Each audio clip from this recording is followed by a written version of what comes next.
Mursal, tersangka penodongan di dermaga Sungai Musi Palembang, harus merasakan sakit karena luka tembakan di kakinya.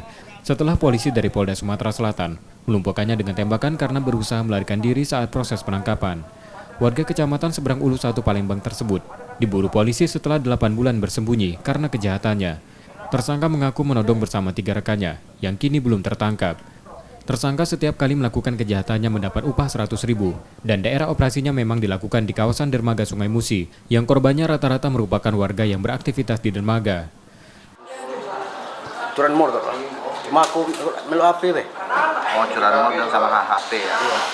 Teman kita orang berapa saat itu? 3 Pak. 3. Kemana semua sekarang?